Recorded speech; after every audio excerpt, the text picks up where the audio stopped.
السلام علیکم آپ سبھی کو۔ آپ دیکھ رہے ہیں اردو اصلاحی اسٹڈی، اور آج ہم کرنے جا رہے ہیں درخشاں اردو NCERT کا چیپٹر نمبر 5 آشیانہ۔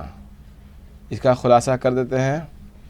تو اس خلاصے سے پہلے جس نے اس کو لکھا ہے ان کا نام ہے نگار عظیم، اور آپ کو یہ بتا دیتے ہیں کہ اس چینل پہ NCERT درخشاں اردو کا سارا کوسچن آنسر اور چیپٹر کا خلاصہ کر دیں گے۔ تو آئیے شروع کرتے ہیں۔ نگار عظیم۔ نگار عظیم عہد حاضر کی ایک اہم افسانہ نگار ہے۔ ان کا اصل نام ملکہ مہر نگار ہے، قلمی نام نگار عظیم ہے۔ وہ اردو دنیا میں مشہور و مقبول ہیں۔ اردو کے علاوہ انہوں نے ڈرائنگ اور پینٹنگ میں بھی MA کیا ہے۔ انہوں نے سعادت حسن منٹو کی افسانہ نگاری کا تنقیدی جائزہ پیش کر کے جامعہ ملیہ اسلامیہ سے PhD کی ڈگری بھی حاصل کی ہے۔ اس وقت خواتین افسانہ نگاروں میں ان کی خاص پہچان یوں بھی بنتی ہے کہ انہوں نے خواتین کے جذبات و محسوسات اور ان کے مسائل پر متعدد افسانے لکھے ہیں۔ جبر و استحصال اور موجودہ معاشرے کی انسانیت سوز صورت حال پر انہوں نے نہایت اثر انگیز افسانے لکھے ہیں۔ نگار عظیم کے افسانوں کا پہلا مجموعہ عکس ہے۔ عکس کے نام سے 1990 میں شائع ہوا ہے۔ اس کے بعد 1999 عیسوی میں مجموعہ گہن شائع ہوا۔ افسانوں کے علاوہ انہوں نے سفرنامے اور تنقید کے میدان میں بھی نمایاں کام کیے ہیں۔ انہوں نے ہر چرن سنگھ چاولہ کی شخصیت اور فن کا جائزہ پیش کیا ہے۔ بہادر شاہ ظفر کی شخصیت اور ان کی شاعری پر بھی ان کی اہم تنقیدی کتاب شائع ہو چکی ہے۔ نگار عظیم نے گرد آوارگی کے نام سے ایک سفرنامہ بھی لکھا ہے جو خاص مقبول ہوا۔ تو آئیے آشیانہ کا خلاصہ کر دیتے ہیں۔ تو زیر نصاب آشیانہ نگار عظیم کی بہترین تخلیق ہے۔ فکری اعتبار سے ایک نفسیاتی افسانہ ہے۔ اس افسانے میں نگار نے خوشحال اور فارغ البال مرد اور عورت کی نفسیات کو پیش کیا ہے۔ معاشی تنگی آج ایک عالمی مسئلہ ہے۔ اس موضوع پر بے شمار افسانہ اور کہانیاں لکھی گئی ہیں، لیکن خوشحالی آنے کے بعد لوگوں کی نفسیات کیا ہوتی ہے، اس موضوع پر بہت کم لوگ نے قلم اٹھایا ہے۔ اس لحاظ سے یہ افسانہ اپنی نوعیت کا منفرد افسانہ ہے۔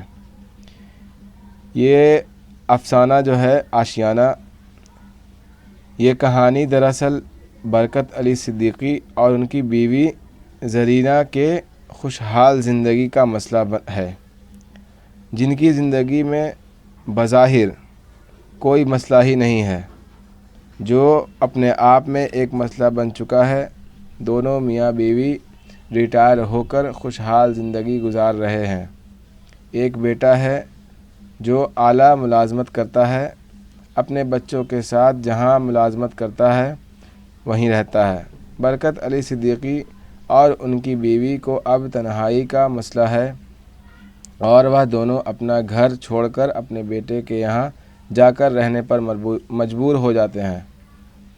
مشتر کے خاندان میں غریب لوگوں کے علاوہ مسائل کھڑے ہو گئے ہیں، لیکن اکثر صورتوں میں خوشحال افراد بھی اکتاہٹ محسوس کرتے ہیں اور پھر آپس میں ناچاقی بڑھتی ہے۔ برکت علی صدیقی اور ان کی بیگم کو جب اپنے بیٹے سراج اور بہو عرفانہ کے ساتھ رہنا پڑا تو رفتہ رفتہ اچھے تعلقات میں درار پیدا ہونے لگی۔ افسانہ نگار اکتاہٹ اور یکسانیت سے پیدا ہونے والے خانگی انکسار کو کرداروں کی نفسیات کی روشنی میں بڑی خوبصورتی کے ساتھ پیدا کیا ہے۔ تو اس افسانہ سے افسانہ نگار نے جو بتایا ہے خوشحال زندگی جو مرد عورت گزارتے ہیں جنہیں ضعیفی میں اپنے بیٹے اور بہو کے ساتھ رہنا پڑتا ہے۔